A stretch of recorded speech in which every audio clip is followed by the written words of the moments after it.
రోడ్లో మీ పైన జరిగిన దాడి, మీపైనే మర్డర్ కేసులు పెట్టారు మళ్ళీ. ఒక రాజకీయ కక్షతో నియోజకవర్గంలో ఆటంకాలు కలిగించాలని చెప్పి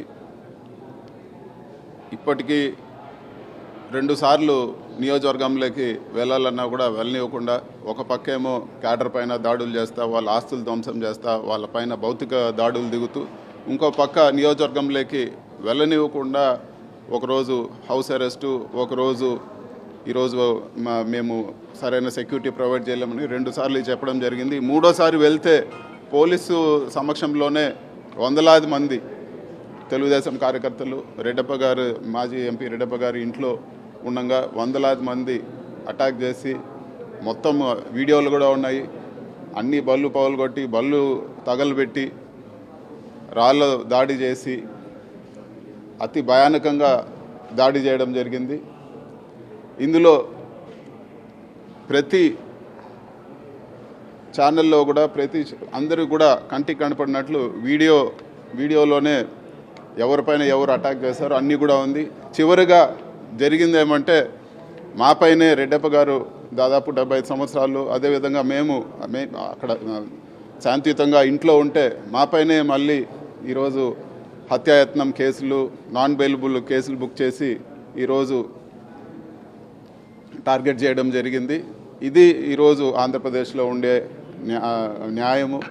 ఒక ఎంపీగా ఈరోజు నియోజకవర్గంలో తిరగనీయకుండా మాపైన దాడి చేసి మాపైన హత్యాయత్నాలు కేసులు పెడితే ఒక సాధారణ కార్యకర్త పరిస్థితి ఏ విధంగా ఉంటుందో మీరందరూ కూడా ఆలోచించుకోవచ్చు. ఇవన్నీ కూడా హైలైట్ చేస్తూ దాదాపు 31 మర్డర్లు జరిగాయి. అదేవిధంగా రషీద్ మర్డరు ఎంత దారుణంగా జరిగిందో మీరందరూ కూడా చూస్తుంటారు. 2 చేతులు నరికేసి దాన్ని మరీ అంత ఓపెన్గా ఈరోజు ఒక పొలిటికల్ మర్డరు. రషీద్ పేరెంట్స్ కూడా ఇది పొలిటికల్ మర్డరు, చాలా రోజుల నుంచి ఇది అవుతోందని చెప్పినా కూడా ఈరోజు ఇంకా కూడా లా అండ్ ఆర్డరు ఎక్కడ కూడా రాష్ట్రంలో ఈరోజు సక్రమంగా ఉండే పరిస్థితి లేదు. జగన్మోహన్ రెడ్డి గారు మంగళవారం ఢిల్లీకి వస్తారు. అదేవిధంగా బుధవారం అన్ని పార్టీల దృష్టికి తీసుకొచ్చి దేశమంతా కూడా ఆంధ్ర రాష్ట్రంలో ఏం జరుగుతూ ఉంది, లా అండ్ ఆర్డర్ ఏ విధంగా ఫెయిల్ అయిపోయింది, ఈరోజు ఆంధ్ర రాష్ట్రానికి ఏ విధంగా న్యాయం జరగాలనే విధంగా జగన్మోహన్ రెడ్డి గారు వచ్చి అందరికి కూడా ఈ విషయాన్ని అందరి దృష్టిలో కూడా పెడతారని చెప్పి కూడా మీకు అందరు కూడా తెలియజేస్తున్నాను. మీడియా సోదరులు అందరూ కూడా ఆ రోజు మీరందరూ కూడా మేమైతే ఏ కార్యక్రమం చేపట్టామో 5వ తేదీ దానికి మీరు అందరూ కూడా రావాలని చెప్పి కూడా మనస్ఫూర్తిగా కోరుకుంటాను. Thank you. ఖచ్చితంగా ఒక ఎంపీగా నాకుండే పవర్స్లో ప్రివిలేజ్ కమిటీకి, అదేవిధంగా స్పీకర్కి ఇచ్చి, అదేవిధంగా వీటన్నిటిపైన కూడా తగు చర్యలు తీసుకోవాలని చెప్పి కూడా ఈ విధంగా నా నియోజకవర్గంలో తిరగడం నాకు ఒక కాన్స్టిట్యూషనల్ రైట్.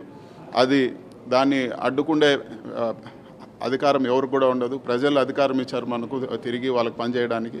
సో ఖచ్చితంగా ఇది ప్రివిలేజ్ కమిటీకి ఈ జరిగిన ఇన్సిడెంట్ కానీ, ఇది వరకు జరిగిన ఇన్సిడెంట్లు కానీ ఇవన్నీ కూడా ప్రివిలేజ్ కమిటీ దృష్టికి తీసుకెళ్తానని చెప్పి కూడా నేను తెలియజేస్తాను. Thank you.